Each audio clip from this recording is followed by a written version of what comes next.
Good morning, everybody, and welcome to PSG of Mercer County. PSG of Mercer County, the professional service group of Mercer County. We're a group that's here for you. Anybody that's in any kind of career transition and looking for a little bit of assistance or resources or means to get become a little bit more efficient or effective in your own job search. And of course, I like to always wish everyone a happy Aloha Friday. So good morning. If you're joining us for the very first time, yes, I am wearing an Hawaiian shirt or Aloha shirt. I do that every Friday, most of the day. And so I'm always happy to do it for PSG of Mercer County as well. And in addition to in addition to Aloha Friday, it's actually, I learned, it's the National Day of Silence.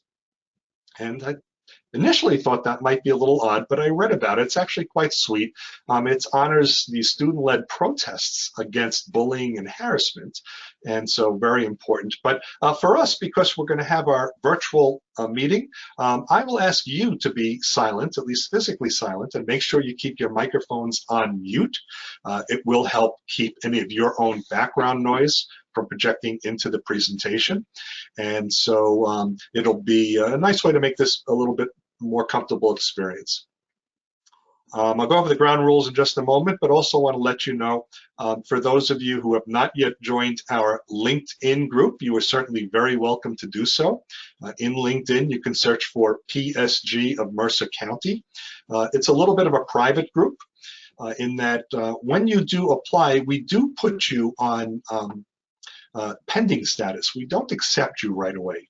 And the reason why is we want to validate anyone that makes the request with someone that has either been in one of our in-person meetings or has been now on our virtual meeting.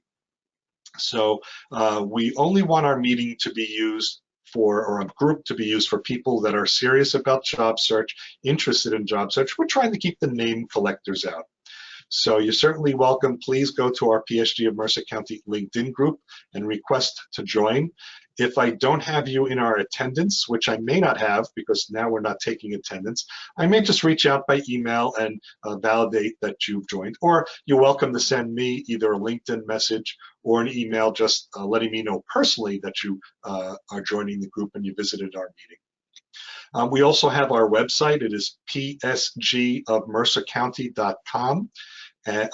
.org, psgofmercercounty.org. It is more than just a set of landing and information pages. Our website has over 120 pages of resources for anybody that's in transition.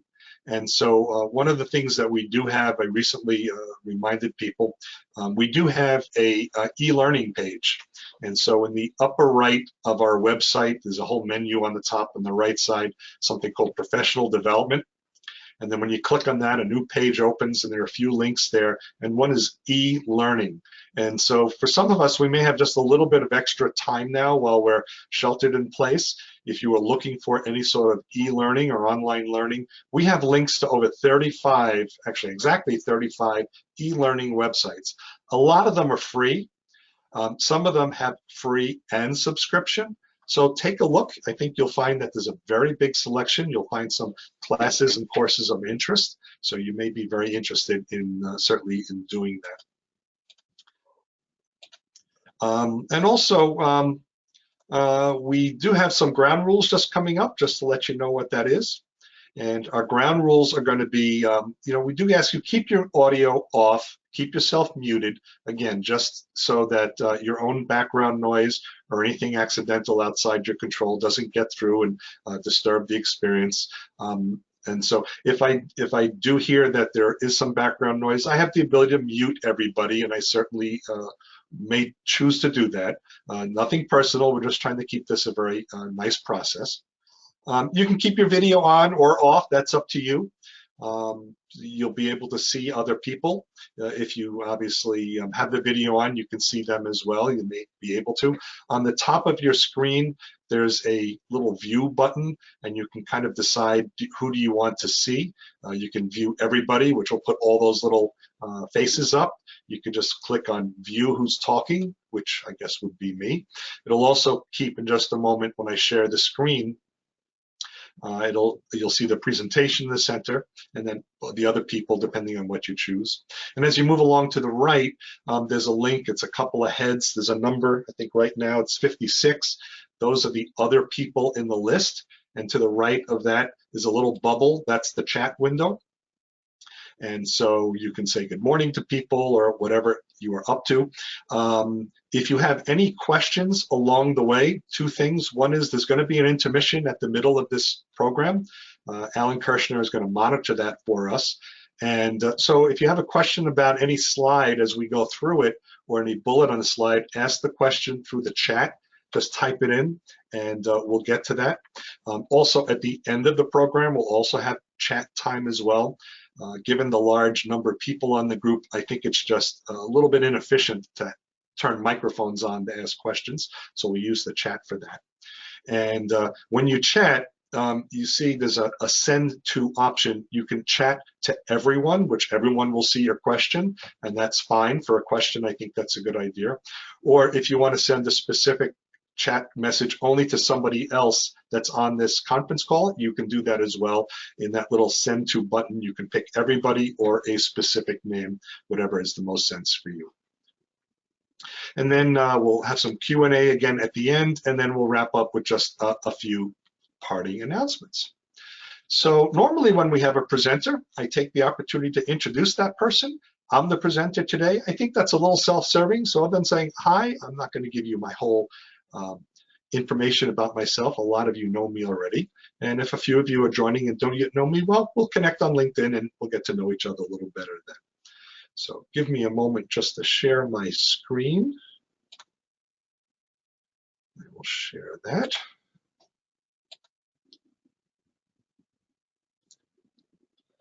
I'm just waiting for, see the screen is coming up. And I will start the presentation. Come. Okay, so depending on, let's just collapse that. Depending on what mode you have, for if you're viewing a bunch of people or one person, you should be seeing the whole screen and maybe me or a few other people along the top. Whatever makes sense for you is perfectly fine. But I want to talk about the hidden job market and how we can uncover the hidden job market. I read an article, it's surprising that it's, almost 7 years ago, but I read a few others along the way. This one was from Forbes that says up to 70% of open jobs are not posted. So those are the hidden job markets. So we're going to talk about how we can maybe crack through that and become a bit more efficient and effective. There we go. So let's talk about, what is the hidden job market? And I've come up with a couple of thoughts, but this is the one that kind of boils it down the best in my opinion. It's really positions that are available without the employer advertising. For whatever their reason is, and we'll get into a few of those in a moment, the employers, the hiring companies, just aren't promoting certain positions. And statistically, it's about 70%.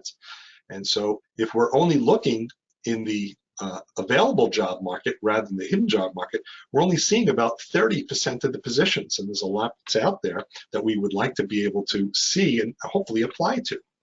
So let's first think about where is the advertised job market.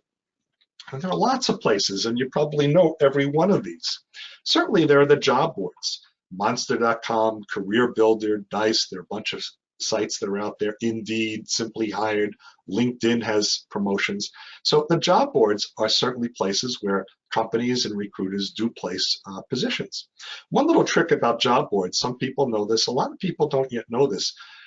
Job boards, when they're used by hiring people and HR and recruiters, they put in keywords. They're not looking for you particularly, but they're looking for someone like you, and they might put in something like project manager, technology, pharmaceutical, keywords that are important for them, and they're looking to get a whole list of people. Well, the job boards also have kind of a search engine, much like Google and Bing, and bring up results based on the ones that match the best. And what we've learned and what I've read about online is there are a number of job boards, and what they do is relevancy to time frame, fairly new postings are the ones that are also considered coming up higher than older ones. So if you posted on the job boards quite a long time ago, your resume or your profile, to the job boards that they're getting a little stale. So I recommend this. This is what I used to do, and I found it helpful. I always kept 2 copies of my resume handy. And let's say I called it David Schuchman Resume 1 and David Schuchman Resume 2. The 1 was the odd number and the 2 was the even number. And then each Sunday morning, I would upload the resume. Now, between the 2 files, they were exactly the same. Now, if I ever updated one and wanted to put new keywords, I always updated both. So they were identical copies. So coming up this Sunday, for instance, is going to be April 12th.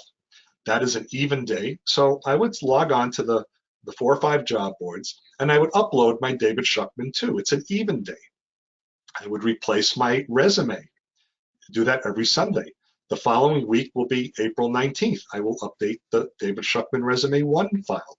So every week I put a brand new resume, and now the job boards see you as having a very current resume. You may be more relevant to the search. The other thing I used to do was I used to update the format of my phone number. So the area code portion, the first 3 digits of my phone number are 609.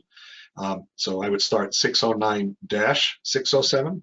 Then the next week I would switch to 609.607. So not changing my phone number, just changing the format. And now the job boards see I've made a current update to my profile. I did that every Sunday morning.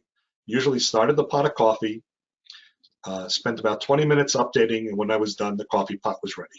So I encourage you on job boards, certainly keep your profile and your resume as current as possible. Company career pages. Go to the websites of the companies that you're interested in. Most companies now do have career pages. It is certainly a place where companies advertise, and it's very much the advertised job market. You may argue, are all those positions current? Are they trying to post positions and not looking to fill? Maybe, but this is the advertised job market. They tend to not waste a lot of our time, but that's where they post positions. Classified ads, of course, the newspapers. A lot of newspapers have switched to enhancing by having online as well. I certainly remember the days when the New York Times Sunday classified section was the biggest section in the paper. So the classified ads is a traditional place of the advertised job market. Job fairs.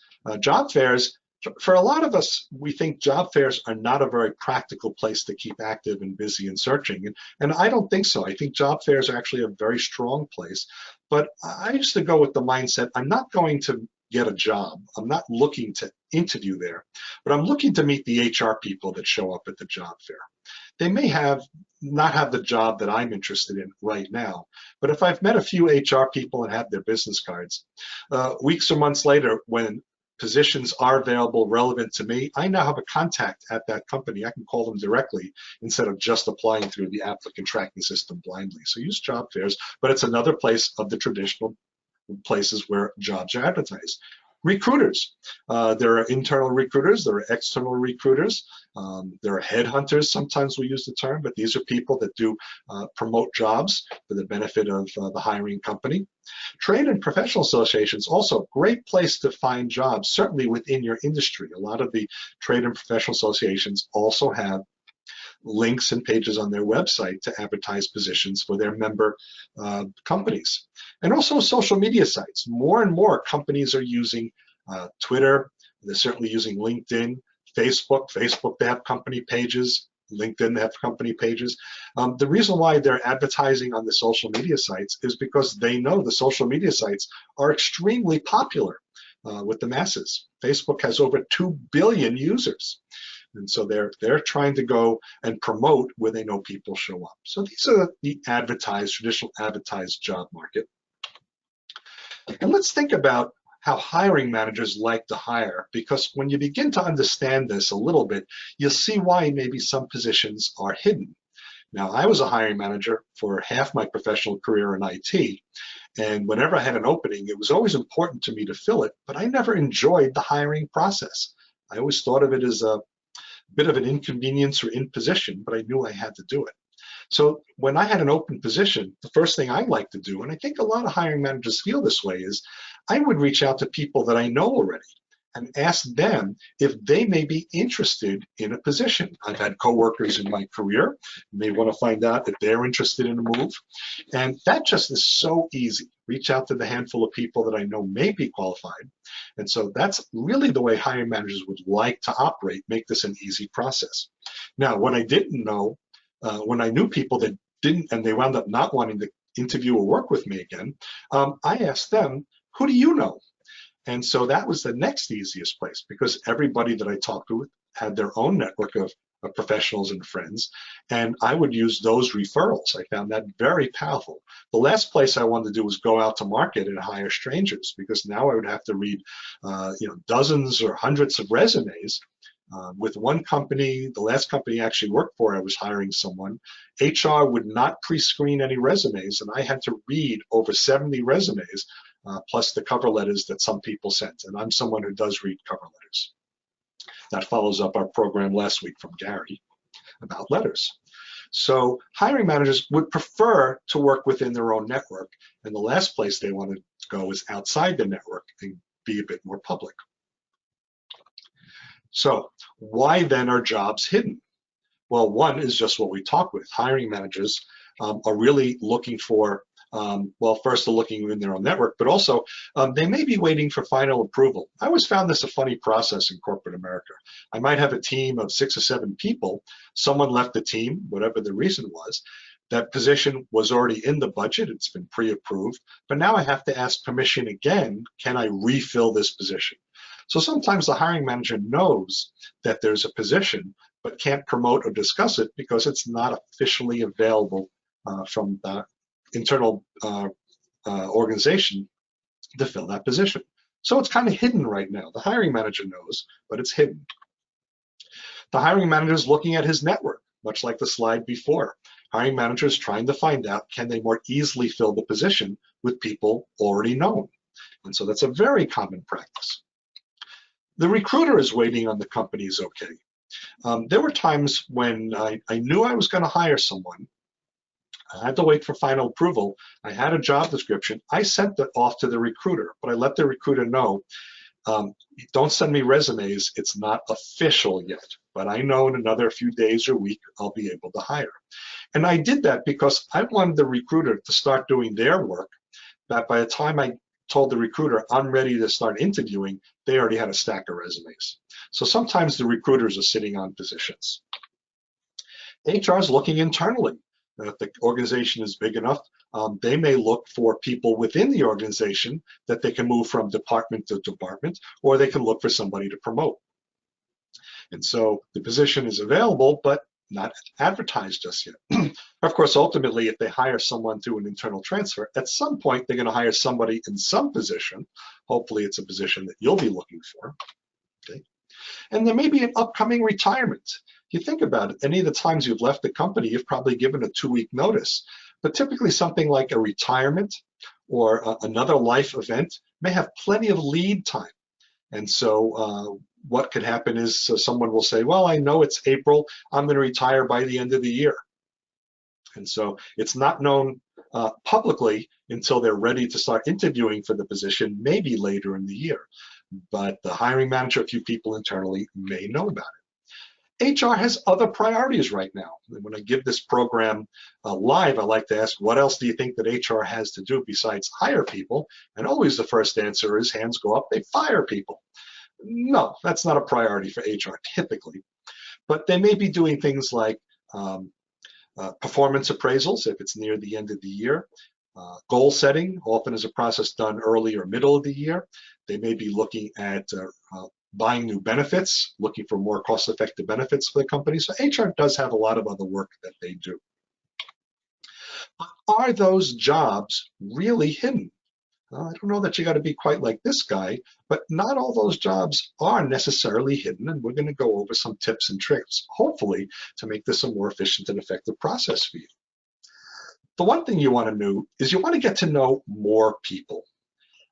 The more people you get to know in a company, the more you get to find out some of those hidden jobs. If the hiring manager is waiting for approval, if they're looking for internally, if the position's available, is there an upcoming retirement? Another life event might be upcoming a birth, a woman who's pregnant and will be leaving in a few months. So you need to know more people. And I'm going to show you there could be dozens of people that you could know. It doesn't mean you have to know all of them, but there are lots of people that you could know beyond just the hiring manager. And so I'm going to list out a few of them, and we'll start counting them up, and you'll be probably impressed and surprised by just how many there possibly could be. Well, first of all, there's the hiring manager. If the hiring manager doesn't know that the hiring manager has an opening, not a good hiring manager. So the hiring manager always knows that there's an opening in the department. So maybe you could find more people in companies of interest that are hiring managers and get to know them a little bit. And in any department, there's typically one hiring manager. But just like the process I went through when I had an opening, I usually had to get permission. I usually had to get the final approval. So I usually went up the chain and I would talk to my boss. Most departments have one boss. It could be a department manager. Could certainly be in a smaller company, the owner, I guess. So now not that there are two department managers, but there's one department manager. There are now two people. So if you get to know a few more managers in a company, you may begin to know more about the availability of openings that are not quite posted. Now, in larger companies, you may even go up the chain, or the department manager. It's not one department manager. It's more of a group of people. There might be leadership. There could be 3, 4, 5. There could be lots of people in company leadership. Now, typically, these people don't know a lot of details about the jobs that may be open within their division or in their company, but they're going to know that there are openings. And the same with the department manager. The higher up the chain you go, they may have less details. They may say, yes, I know there's a position in accounting, but they may not know a lot more about that. But that's fine, because now you can talk with them and get a little bit more direction as to who they may be able to speak with. So depending on the size of leadership, there are now 8 people that you should put on your radar. Let's increase this a little bit. Then the HR director, now that you have permission to hire, or the hiring manager does, the hiring manager typically goes to the HR department and says, we've got an opening. And the HR director hopefully starts that process. Now, in a small company, the HR director may also be the person that's doing the actual recruiting. But in a medium or larger company, there's also a generalist, the people that work in HR and do a bit more of the day-to-day work, while the directors are typically running and supervising the department. And so there could be multiple generalists, but typically any one job is assigned to just one person. So now there are 10 people in the company that know about this one desk that used to have somebody sitting in it. Get to know some more people. Now, typically, there are coworkers. Depending on the size of the department, there might be 1 coworker, 5, there could be more. So I put 5 as kind of a middle number. I thought that was kind of the average size of the teams I worked with over the years. Coworkers certainly know that the person that used to sit in the corner office isn't there anymore. So if you get to know people within the departments of a company that you're interested in, you may find out about positions as well. And think about the way that you have always worked. You very typically didn't work in a very isolated fashion. You might have worked with other departments or for other departments. People handed you work, you did the work, and then you sent it off to someone. So they're kind of like dependents that are there as well. Other departments, people in other departments that either fed you work or required or was waiting on the work that you were doing. And I'm sure we can come up with an even bigger list, but using this count, I've counted 20 different people that may know in a medium-sized or larger company that there's one position available under that hiring manager. So really, what your goal is you need to know more people. And we're going to talk about that in just a moment. So that really is your goal, to uncovering some of these otherwise hidden jobs and uncover the hidden job market. So how do you get to know more people? Well, networking. And some people don't like that. I never had a problem with it. I always thought it was good fun. It's easy to do, but we'll talk about that a little bit to see why we're going to want to do that. And networking is simply an exchange of information among people. You want to begin to develop and cultivate relationships, professional relationships. That's what networking is. Networking doesn't get you a job. Networking gets you the relationships. And they can be casual. They don't have to be best friend relationships. But that's really what the goal is. Begin to develop relationships with people. And you want to make connections with those people, and it could be anyone. It could be anyone in the company that you're looking for. It could be the person that checks you out at the supermarket line, the person that cuts your hair, because you never know who they know. And so these are people that all can be your connection to your next opportunity. And then once you've started that, stay in touch with those people over time, because that helps strengthen the relationship that you're starting. And so it can make that relationship more powerful than just the fact that months ago you talked to somebody at a company. There are different ways you can stay in touch with them. You can send them an email once in a while, let them know about an event that's coming up. You can reach out again. We'll talk more about that over the next few minutes. But networking is not about who you know. You can say you met and you know the boss of a company. You can say that you met and you met someone and you had a conversation with the CEO of the company or a hiring manager. That's fine. That's who you know. But do they know you? Do they think about you when there's an opportunity for you to help them? So it's really about who knows you. And that goes, again, with staying in touch and strengthening those relationships.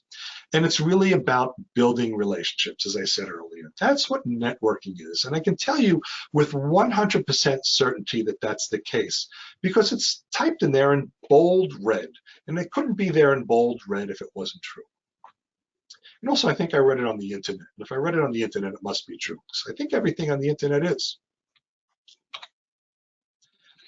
Anyway, so we are at our Q&A time, and let's see if I can open up my chat window. Where did it go? There it is. So, or Alan, if you were keeping track, let me know if there's anything that you read. Yeah, there were just a few things, David. Oh, good. One was the general question from Dara. How big is the PSG mailing list? Our emailing list is over 3,000 names. Our LinkedIn group is over 1,500 people.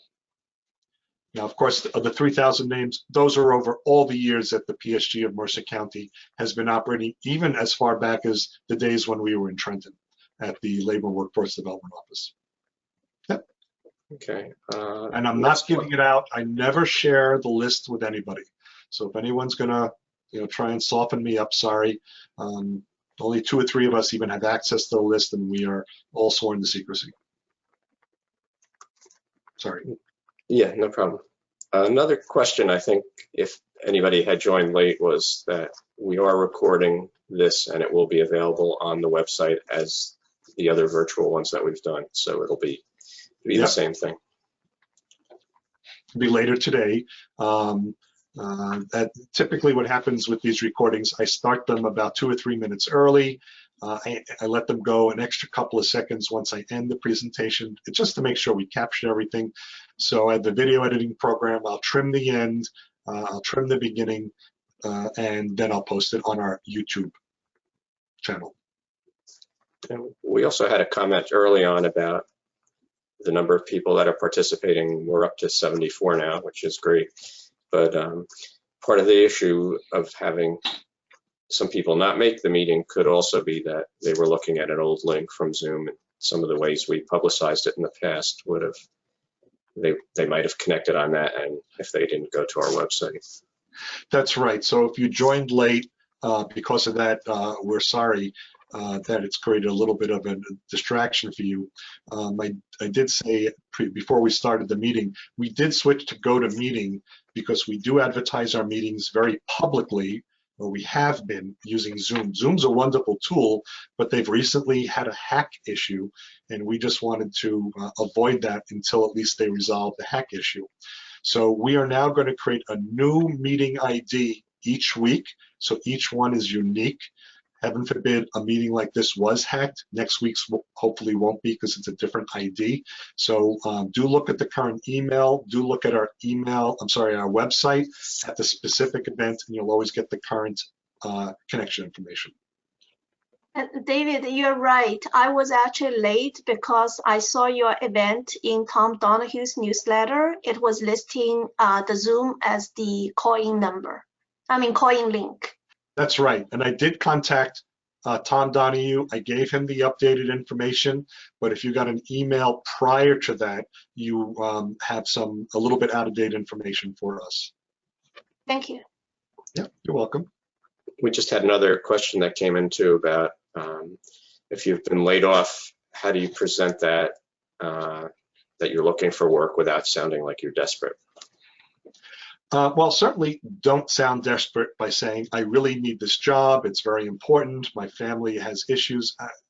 That could certainly be true, but that's not their business, that's your business. I think you need to talk about very optimistically why you're interested in the job. No different than if you were job hunting because it's time to change jobs. And don't be afraid to let people know that you're job hunting or that you've recently been laid off. Think about the times now. It's very unfortunate that the coronavirus has at least has a short-term or near-term unemployment. So it's nothing new, it's not surprising. There'll be a lot of people potentially that hiring managers will see that are currently unemployed, and it's not going to be a surprise to them. So don't really worry too much. Really just focus on the position, your interest, your excitement, why you're a fit, all the positive things that you would talk about anyway. That's all the questions or comments we have for now. Okay, so then we will move on. And of course, this intermission time, you don't see intermissions in movies any longer, but intermission time, if you want to grab a snack or to take a personal break, you're certainly welcome to, but we are going to get right back into the second half of the program. A few minutes left, and we'll have more Q&A at the end. So let us get ourselves started. There we go. I just kind of like the movie analogy when it came to intermissions.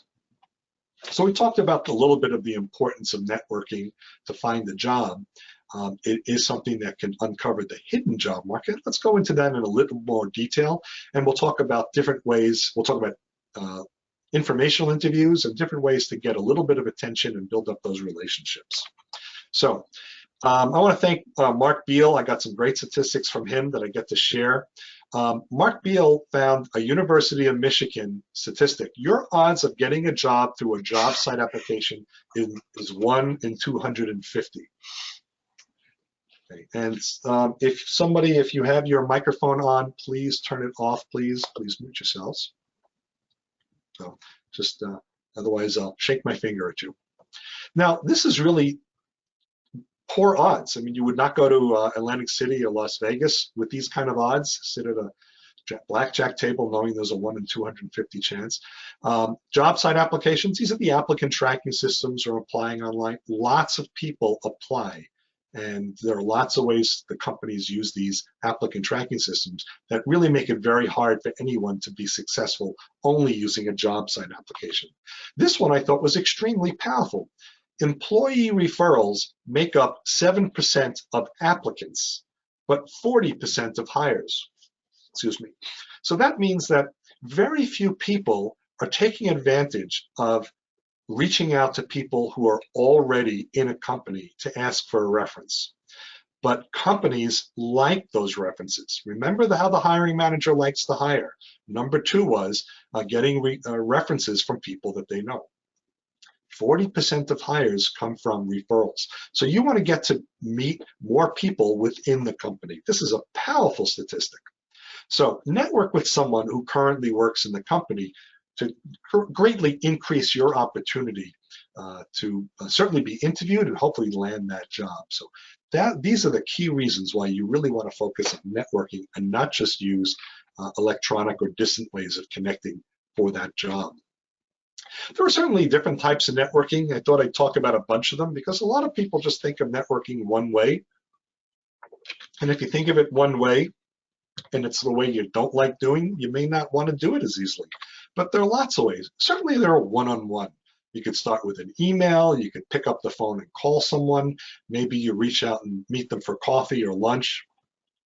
And by the way, even if you're meeting someone for coffee or lunch, it doesn't mean you're paying. You can go Dutch.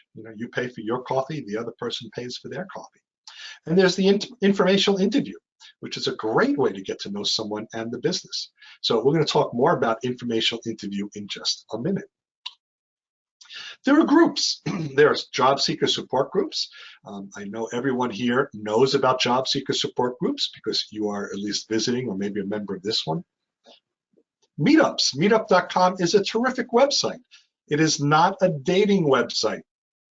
Some people think that it is, but really what it is, it's a website that online creates a collection of people to advertise in-person groups.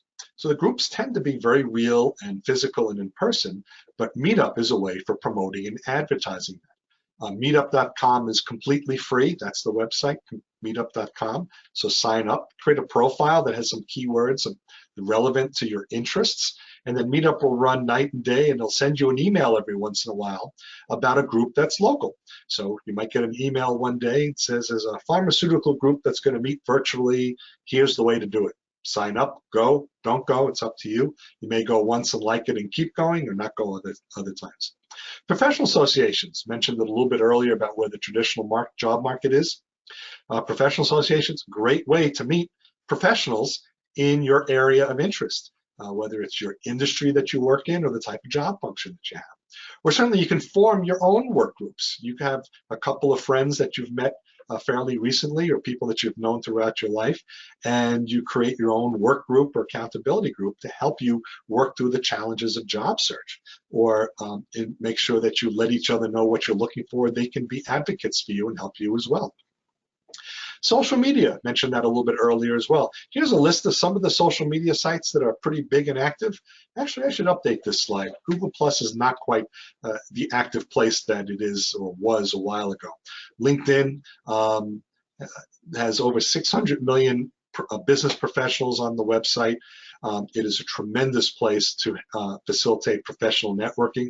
Twitter and Facebook becoming more and more very relevant for learning more about companies and information. Companies also blog. Companies have information on their website, so that becomes great places to begin to connect with people, especially if you comment. Someone posts a blog, you write a comment or a post, you get a dialogue between them, you and them, or maybe among you and the other readers. You've probably seen that quite a bit in LinkedIn. Someone will post an interesting post, people that are following will begin to add comments and dialogues and happen, and it becomes very strong for a lot of us. And there are certainly lots of other places, and here are a few that are kind of typical. There are volunteer organizations and religious organizations where you meet people, for lack of a better description, like-minded or similar interests as you, which is perfect. Chambers of commerce are great places to meet businesses, people that work for businesses. You don't always meet owners and bosses. Sometimes you meet the workers that are involved in the business. And family functions. You know, we all go to family functions through the year. You'd be surprised how many people don't know what you really do. You know, one story I tell, my father passed a few years ago, but my father never knew really what I did, other than I was a programmer or an IT guy. I explained it to him. He wasn't very tech savvy, so it didn't really sink in too much. So you'll meet cousins or uncles or aunts, whatever, at these family functions. Catch up with them. Let them know what you're doing and you're up to. A checkout line at almost any place that you would check out. You never know who's going to be on the other side of that checkout counter and who they may know. So have friendly conversations as you check out. Go to a library or other places as well. There's lots of people. Talk to the reference librarian. Lots of places where you can meet people. And some of these really just simple conversations, seeing somebody online or going to a group and saying hello. So it becomes great places to find networking opportunities. Let's talk a little bit about the informational interview. The informational interview is probably one of the most powerful tools that you have, and it's really very easy, and it may turn out to be quite fun for some of you as well. And really what an informational interview, it's just a discussion or a conversation. It tends to be mostly informal or semi-formal. It very rarely has the formality even of a traditional interview. And so here is two people that are probably just meeting over a coffee shop and having a discussion.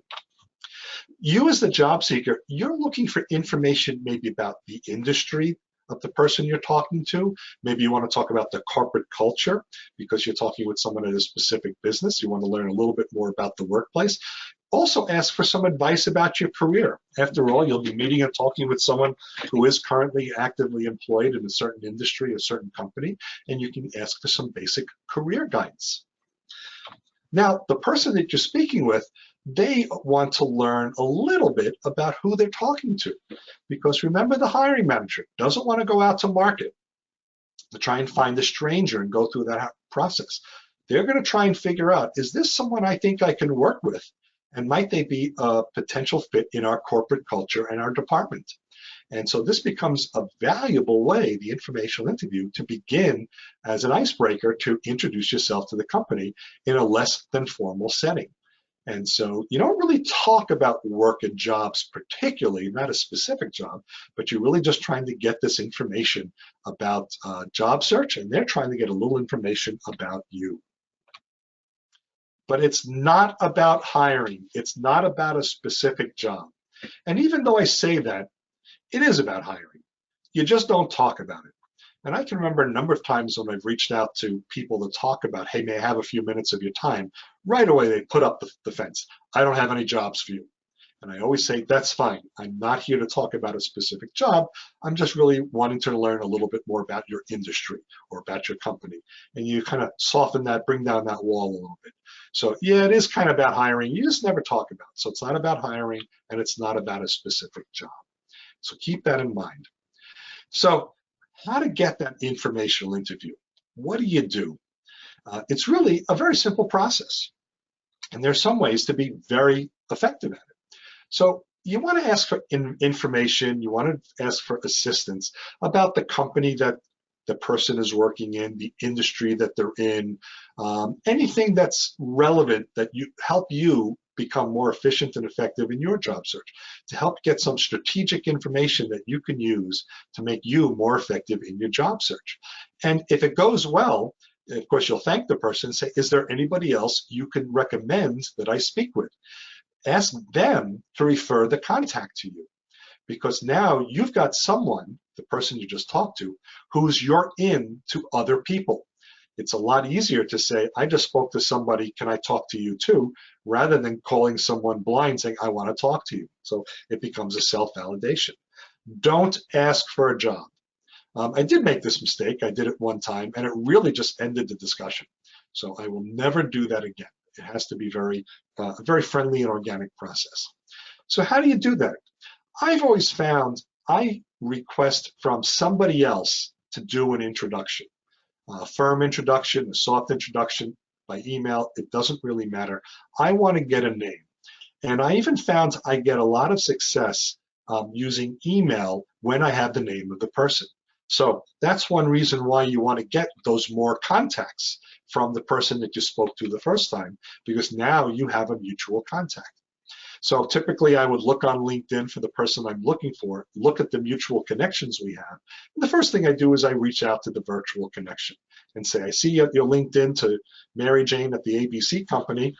Do you know her well enough? Can I use your name? Can I name drop to introduce myself?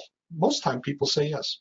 So I send an email, and what I do in the subject line, right in the subject line of the email, I put a message, Mary Jane, the person we have in contact, Mary Jane suggested I contact you. And why do I do that? If the email comes from me, who they don't know, with a message that says, a subject that says, I'd like to talk to you, it's probably not going to get a lot of priority on that person's desktop. They're very busy, they don't know me, maybe it's spam. But when they see a reference from somebody, a name that they trust, they're very likely to open it. And so I reference my recent contact, or my contact or mutual contact in the message that I write to them, both in the subject line and in the message. I write a short message talking about the connection, then my interest in wanting to meet, and I just ask if I can have a few minutes of time. And I've been very successful, probably 75, 80% or higher rate when I use this method. Going cold goes way down. Okay? And then when I finally have that meeting, I always make sure I have questions that I want to ask and make sure they're very relevant. You know, a relevant question is going to be talking about the job, the organization. I don't mean the specific job, but what it's like to work there, the organization, the industry, challenges, work-life balance, things that are important to you but show that you're very interested in the organization. Probably not a good question is asking them about their vacation policy. That's probably just not a good question to ask in any kind of interview. Also realize you're not taking up a lot of that person's time. You may only have about 15 minutes, and you want to be as productive as possible. And if you can do it by phone or remotely, I would say keep a clock nearby, honor that time that you agreed to. And you may even say something like, you know, thank you very much for your time. I see we're at about the 15 minutes that we promised each other. I don't want to take too much of your time. Now, if they turn around and say, I've got more time, great, take advantage, keep the conversation going. At the very least, they will really appreciate that you're a person of your word and that you're honoring the request that you made. And make sure you focus on getting information that'll help you be more effective with your job search. Okay. So as we sum up, hidden jobs are filled without the employer ever posting it. And there could be lots of reasons, talked about that earlier. Up to 70% of open jobs, jobs that maybe you could fill, are not posted. If you're only looking through the traditional ways, you're not seeing those positions. So hiring managers prefer to hire people they know or people who they get introduced to. It's a much easier process for busy hiring managers. So most hidden jobs are not hidden if you get to network with more people, if you get to meet either hiring managers or other people in a company that may know more about that job. You want to get the informational interviews, extremely powerful and helpful tool because it'll get these people that you're trying to connect with to begin to know you a little bit better. Okay?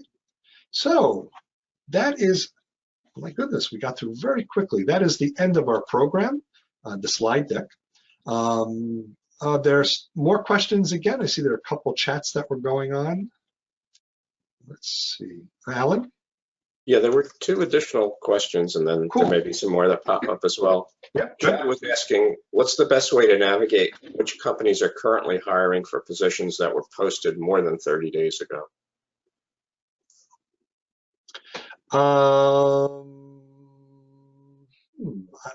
I'm not really understanding the 30 days in the context of the question. So, you know, if you want to put another comment up, another chat, that's fine.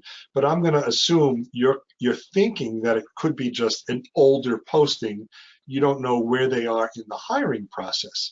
So, in one sense, I don't think there's really a difference, especially when you go down the path of trying to get introduced to people in the company. If you've got a connection in the company, you can talk with them because there are lots of reasons why companies are posted excuse me, for more than 30 days. They could be very busy. They've gotten 250 of those resumes. They haven't gotten through them yet. They've gotten through some and they're not seeing the right candidate. So I would say it's certainly very valid to keep pursuing the older job postings. But always what is the benefit is trying to reach out to somebody at the company that you can talk with more directly. If you apply online to an applicant tracking system, and that's your main way of applying to a job that's more than 30 days old, you're probably never going to get seen. Your resume is never going to get seen by a person, even if it's an exact match, because they're probably going to pull the first 5 or 10 out and then look at those, and if they need a few more, they'll meet a few more. You really need to speak to somebody in the company. Okay, yeah, I guess he was just looking at in light of the coronavirus, you know, are some of these jobs now on hold, disappear? Do they have hiring freezes on that kind of deal? So. Oh, I see. Yeah, you know, you're right, Alan. And it's certainly possible that companies are putting hiring freezes or delaying the onboard process, especially if it's a type of job that just won't be able to meet in the office. So there's one comment, jobs posted 30 days ago, are they stale? Maybe not. And certainly in today's environment, they may not be. If it's relevant, if you really think you're a good fit, I would say treat the job as fresh, not stale. And even if it is stale, if you've just made that connection with someone in the organization, you might be first in line for the next time they open a position. Okay. The other question came from Vance. How can someone adapt these concepts given the current stay-at-home rules? Well, certainly from the perspective of informational interviews, you can do that through a phone call. Most of my informational interviews have been phone conversations. So it didn't matter that the job market was hot or slowed down or you're staying at home. Certainly, if you're going to use video chatting to get a little bit closer to people, I'd certainly say dress for the part. I don't think you have to wear a suit, but certainly be at least business casual within camera view. But I would say coronavirus doesn't really slow this process down. The only thing that could happen, unfortunately, is you may now be reaching out to people who themselves, unfortunately, have lost their job. But I would use that as an opportunity to still ask them for advice and guidance, even if they are no longer in the company. Okay, just had two more questions that came up also. Oh, cool. You're interested in changing industries and you have all the qualifications listed except the years of experience listed in the new industry. In the new industry, how do you handle when applying online? So when you're applying online, that's something that's very difficult to overcome because they may be using an applicant tracking system that has a set of rules that HR put in that said we want a certain amount of years of experience in the industry, a certain amount of years of experience in the role, and other qualifications. And the computer is not going to be flexible. The computer is going to follow its rules. So that becomes the challenge. But if you're someone that's very good in your role from a different industry or complementary industry, you want to be able to explain that to somebody. I'll give you an example. Pharmaceutical tends to hire mostly pharmaceutical people. And a lot of what they talk about is it's a very heavily regulated industry. So we prefer pharmaceutical people.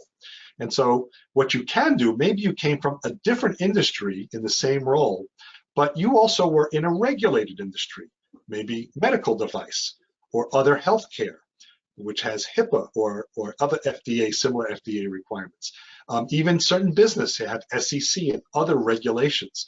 And so if you get to know and meet someone, you can really tout and talk about your understanding of working in a regulated environment, and you're very good at the job you do. It may now give you the opportunity, having talked to someone, to go a little bit further through the process. But when you're changing industries and careers and you're only doing it electronically, it makes it a bit harder. Okay, a couple other questions came up too. William was asking, if I cannot find a connection, can you cold call / email? Or you're better trying to go through a gatekeeper in that case? Well, the gatekeeper is the connection. Even if it's someone fairly low level, like someone who is answers the phone or works the front desk. If you have no other connection and you've been working it really hard, you have nothing to lose. I wouldn't put a lot of time into just applying online or putting a blank email. You'll have to put a very creative email in place to get their attention. Always working with somebody that you can meet or talk to, anywhere from the hiring manager to someone that sits at the front desk would be much more helpful. Okay, somebody asked, is it possible to get a copy of this presentation? So we do have it, we'll be having it posted online. Both the presentation, the actual presentation, and I guess they're asking about your PowerPoint, I think also. Sure. Well, actually the PowerPoint is now online. So we have our website, psgofmercercounty.org, psgofmercercounty.org. It's been our website forever. And on the right side of every web page, there's a sidebar, and right near the top in the sidebar is a link called Meeting Presentation Documents. Click on that link, a new page will open, and all of our presentations from this year with links to prior years are right there. So this presentation is now the very top one on that page. So right now it's a PDF version of this presentation is available. You can download it as you like. Later today, there'll also be another document that has the link to the video of this session. So if you wish to watch all or part of this again, you can. Also in the right sidebar of our website, you'll see a YouTube link. It's a picture of the YouTube logo. If you click on that, it will go to our YouTube page. That's where we post our videos. So our 3 prior virtual meetings are there. This one will be posted there as well this afternoon. Okay, another 2 questions came up. Is it a good idea to try to network with a hiring manager about a job you've applied for, or do you network with people that know the hiring manager? Yes. So, you know, you network with anybody. It could be somebody, if you know, or if you can get to the hiring manager, fine. Sometimes your path to the hiring manager is through someone that works in the department or a coworker in another department. All of the above. So it's not like door number 1, door number 2, door number 3. All of them are valid. I think what the person is wondering is, does it jeopardize your opportunity if you try to connect with a person on LinkedIn where you've applied for the job? Like, what's the best timing as far as when do you connect with that hiring manager? Is there any risk of doing it early on? I wouldn't think so. I would think earlier is better. Hiring managers want to hire quickly. At least I can talk from my experience. I didn't want the process to go very long. I actually had one company where I just wasn't seeing resumes and I wasn't interviewing people, and my boss was on my back about it. So even, you know, he was concerned. So I think you can network with people or reach out to people when there's no job, day one when it gets posted, or even after you've applied online if you've now finally made that connection.